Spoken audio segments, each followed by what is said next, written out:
just always wanted to be a mom.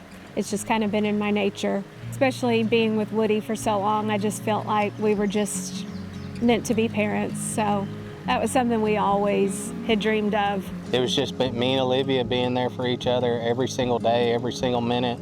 I never left her side. And if I left her side, it was to go see Hank in Nashville, and that was it. When we first realized that this might actually be happening, and we got the first positive pregnancy test, we were just just staring at each other like, can we get excited? This isn't real. Yeah, this isn't real. This is a real feeling. But like I said, it just seemed like every little appointment and or blood test and or ultrasound that we got, it was just like we got one little sigh of relief until the next one.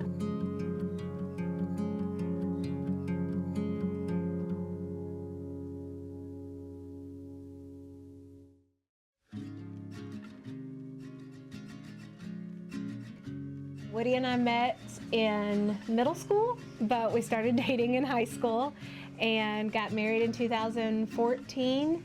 Knew we might have some issues with some fertility stuff. It was genetic, and so we enjoyed the married life for a couple years. The conversation about having kids started coming up about a year or two into marriage. I had PCOS and have dealt with it from just a very,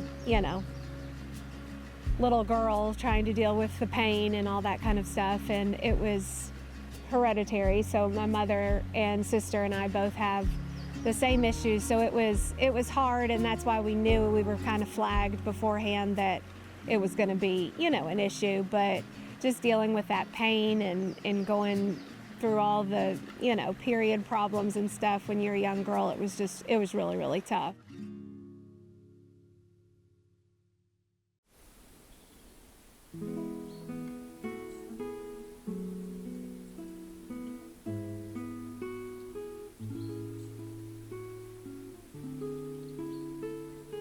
So we went to the local fertility clinic in Nashville and did a couple of rounds of IUIs, and after I think 3, we were successful and had our daughter Hattie in 2017, and normal pregnancy for the most part, and normal delivery, and she came a little bit early, but she was just the light of our life and is just the best thing, and was enjoying life just being the 3 of us for quite a while. And then we thought we're going to try again, did the whole process over again at the local fertility clinic. Nothing was working. We tried everything, and so our next step was IVF. So Olivia did a lot of research, found CNY, and so we got our first appointment at CNY in Colorado, and went down there. She had her egg retrieval, and everything went great. I think there was 9 or 11 eggs, and so we did our first injection with that, and nothing happened. We were pretty defeated after that, but it didn't stop us. We pretty much rolled right into the next month and did a frozen transfer, and it was also unsuccessful. So at this point, we're kind of like, yeah, we've got more embryos, but we're still just feeling pretty defeated. So at that point, we were rolling closer into school starting, so we decided to take a break.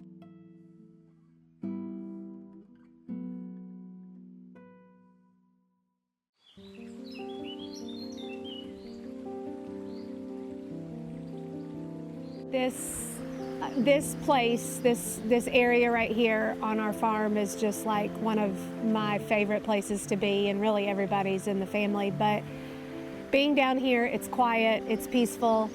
I get time to myself, but being able to kind of walk through the rough journey was hard, and just that faith went up and down throughout that time for me. I don't know, it was pretty tough.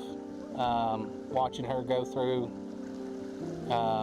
being her supporter, it was really, really hard. So we go back to Colorado for the 3rd time and had our second frozen transfer, third transfer altogether, and it was unsuccessful. So we have now done this 3 times, and we're at the beginning of summer. So I talked to Woody and I said, you know, if this is what we're going to do, we need to do it in this, you know, couple of months. So now we're down at the very end of our bunch, and this is the last month of summer, so it's our last shot at this point to do it before waiting for the next year.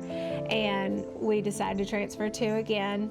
We finally are successful and we get pregnant. Both had stuck at first, and at the very, very beginning, you know, you go every couple days to check, and my numbers were good, but they were not doubling like they were supposed to. So, and I just, in this whole process, it was just, to me, just one step at a time. It was just like one little hurdle that we had to get over. So we are cautiously excited, cautiously optimistic. It just took that time to get through. Got through the first trimester. We found out we did the early gender, found out it was a boy.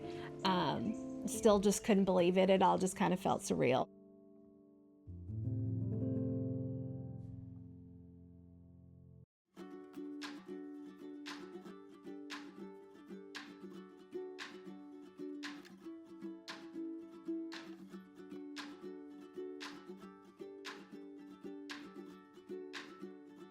I mean, he just completely changed our life, and if it wasn't for CNY, we wouldn't have been able to, you know, do this IVF process at all. It would not have been even on the table. I just can't imagine my life without the miracle boy, so. If you're having double thoughts about going to CNY, don't, because they're fantastic. It may not work on the first 2 or 3 rounds, but just stick with it, and God always has a plan for everyone, and stick to it, and everything happens for a reason. How does it feel being a big sister? It's fun, but not when he cries a lot. Yeah. What's your favorite part about being a big sister? Playing with him and having fun. I didn't know I would have a brother or sister or something. And I was like, wow. And it just blew my mind. Keep going, and it's so worth it. It's so worth it. And you've gotten this far, and it is just the best feeling. And you can't even describe it to anybody. You just have to experience it. It's just the best feeling, especially when the baby smiles at you or laughs at you or does something just perfect, and you're just like, man, yeah. Yeah, that was worth it.